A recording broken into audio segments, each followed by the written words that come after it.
Adam here with Brooksaw Antiques. Today we have this 1965 Olympia SM9 vintage portable typewriter. I'm going to show you how to use the functions and make sure they all work.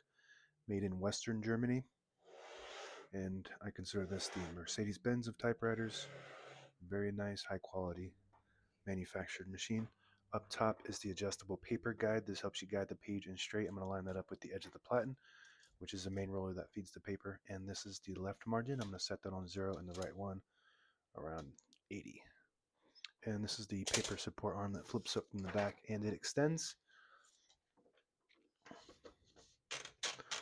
This is the paper bale that sits on top. It's got 2 adjustable rollers and a scale.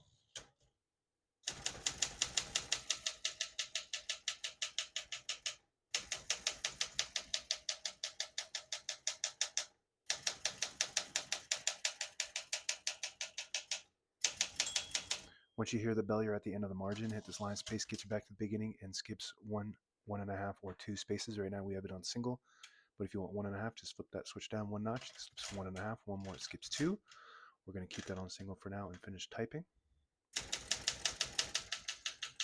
As you can see, all the keys type nice and none of them skip or stick. I'll type a sentence in red on the next line and switch from black to red. There's a switch on the right side here. Flip that all the way down to the red indicator. It prints the bottom portion of the ribbon. When you have it in the middle on the white indicator, it doesn't print any ink at all. It just leaves a stencil for copying purposes. When you have it up top, it prints the top portion of the ribbon, which is black. We're going to move that down for red.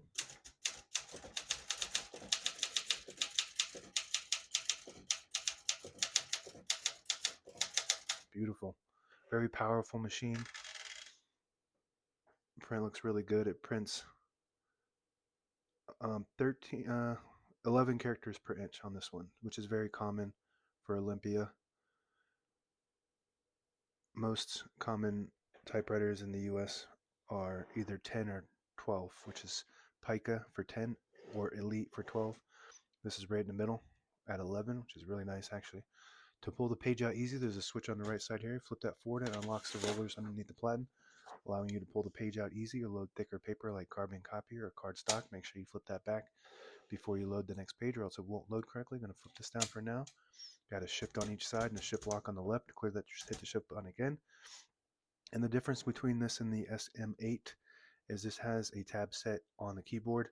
The SM8, you have to manually set the tabs on the back. So we're going to set those tabs. Right now, we don't have any, I believe. So it just goes all the way to the end. So I always like to set one somewhere in the middle by hitting the set button right here. So when you hit the tab button, it just stops at that spot. To clear it, hit the clear button. And also it has an all clear button on the right side here. You flip that down, it'll clear all the tabs. But I always like to keep one set somewhere in the middle, so we're just going to set one right there. And this MR stands for margin release. When you get to the end of the margin, there's a mechanism that blocks you from printing. Hit that MR button. It does allow you to go all the way to the end. Very good. I'm going to put the color back up to the blue indicator to print the top portion of the ribbon, which is black. This is your touch control. The minus sign for low tension, the plus sign for high tension. So the farther down you go to the plus, the more tension there is when you hit the keys. You do have to hit them a little harder for them to print, but they respond faster. So you just want to play with that to see what you prefer as far as touch control goes. This is the carriage lock.